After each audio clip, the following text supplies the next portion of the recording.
Movie शुरू होता है, हमें हेलन नाम के एक इंसान दिखाई देता है जो कि हिस्ट्री प्रोफेसर है और उसके पास एक बहुत खूबसूरत सी गर्लफ्रेंड है। वो एक टीचर है और यही उसका काम है।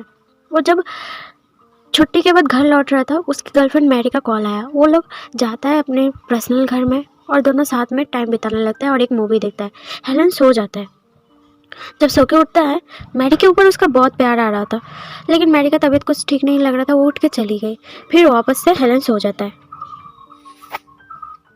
जब सोता है, हेलन को जो मूवी थोड़ी देर पहले हेलन ने देखी थी उसको सपने में आ रहा है, लेकिन उस मूवी का जो हीरो था उसका फेस हेलन की तरह था। उसका नाम था एंथनी। हेलन तभी लैपटॉप खोल के एंथनी के बारे में पता लगाने लगा, वो कहाँ रहता है, क्या करता है। सब कुछ जानने के बाद अगली सुबह एंथनी से मिलने गया हेलन। एंथनी एक एक्टर था और काफ़ी ज़िद्दी गुस्सैल टाइप। वो जब एंथनी से मिलने जाता है उसके ऑफिस में, ऑफिस वाले उसको एंथनी समझ के एक लिफाफा दे देता है।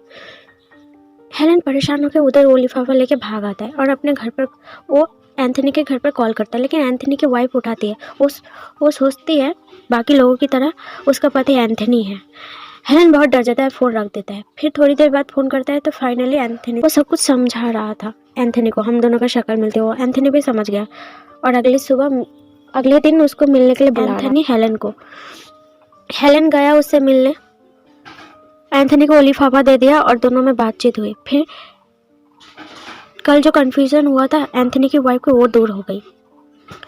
एंथनी का मैरिड लाइफ अच्छी नहीं चल रही थी। उन हस्बैंड वाइफ में थोड़ा सा भी भरोसा नहीं था और रोज़ झगड़ा होने लगता। एंथनी बहुत गुस्से था, वो खुद के बारे में सोचता था और खुद की बात कर रहा था। उसकी वाइफ प्रेग्नेंट थी। ये सब उसी दौरान उसकी वाइफ से झगड़ा हो गया और उस एंथनी की वाइफ चली गई बाहर खुले हवा में सांस लेने के लिए। बाहर उसको हेलन दिखाई देता है। एंथनी की वाइफ हाय हेलो हालचाल पूछती है। हेलन फर्स्ट टाइम उसकी वाइफ को देखा और पहले कभी बात नहीं किया था। वो ज़्यादा बात नहीं बोला, 5-10 मिनट बाद वो चला गया उधर से। एंथनी की वाइफ वापस घर आ जाती है और दूसरी तरफ हमें हेलन दिखाई देता है जो कि सो रहा था। उसके सोने के टाइम उसके सपने में एक बड़ा सा स्पाइडर दिखाई दिया। वो बहुत डर जाता है और सोचता है मुझे खाने के लिए आया, उसके ऊपर अटैक करने के लिए। फिर उसका सर भारी होने लगता है, वो पागल होने लगता है। वो एंथनी के पास कॉल करता है। एंथनी का भी सेम हाल था, उसको भी सेम सपना आया था। अगले सुबह वो लोग एक होटल में मिलता है और दोनों का एक बात बता, दोनों अपना हाथ पैर बॉडी शक्ल देता है, दोनों सेम टू सेम था। हाथ पैर सेम था, लेकिन एंथनी उसका उल्टा था। जहाँ पर हेलन डरपोक और शांत स्वभाव का था, हेलन एकदम उसका ऑपोजिट था। वो बहुत गुस्सैल टाइप और नीडर था। हेलन एंथनी से बोलता है क्या तुम्हारे बॉडी में भी निशान है ये गोली का? एंथनी बोलता है हाँ सेम जगह मेरा भी एक निशान। दोनों परेशान हो जाते हैं और हेलन उधर से चला आता है अपने माँ के पास। वो अपनी माँ से बात करता है, लेकिन मेरा कोई जुड़वा भाई है। उसकी माँ एकदम इनकार कर देती है। उसके बेटा तुम जहाँ जॉब कर रहे हो उधर ध्यान लगा के करो, ये सब फालतू बातें हाँ मेरे से मत करो। तुम्हारा कोई जुड़वा भाई नहीं है और तुम्हें चेरी बेरी खाना है, मैं तुम्हारे लिए लाई हूँ। हेलन बोलता है मुझे चेरी बेरी बिल्कुल नहीं पसंद है। हेलन की मॉम बोलती है तुम्हें चेरी बेरी तो बहुत पसंद है, बचपन से खाते हो, अचानक से क्यों नहीं? ये तुम्हारे एक्टर बनने का सपना छोड़ दो, जो काम कर रहे हो वो करो। उसकी माँ अजीब और गरीब बातें करने लगी। हेलन कुछ समझ नहीं रहा, उसको चक्कर आने लगा। उधर से जाने लगा तो दिखाई दे बहुत बड़ा सा एक मकड़ी उसको नजर आ रहा है। वो डर जाता है और भाग जाता है। वो जाता है मैरी से मिलने। मैरी एक रेस्टोरेंट में बैठी रहती है। वो हेलन भी आ जाता है, उससे बातें करता है।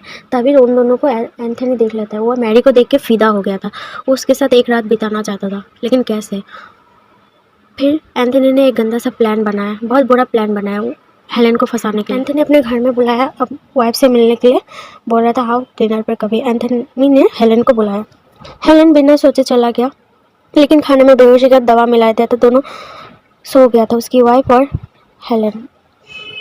एंथनी की वाइफ और हेलन। एंथनी की वाइफ प्रेग्नेंट थी। दोनों को साथ में देखते हुए अगले सुबह एंथनी ने बोल चिल्लाया और हेलन को मारने लगा और कहा तुमने मेरी बीवी के साथ ऐसा किया है, अब मैं तुम्हें नहीं छोड़ूंगा। हेलन माफ़ी मांगता है, सब कुछ बोलता है।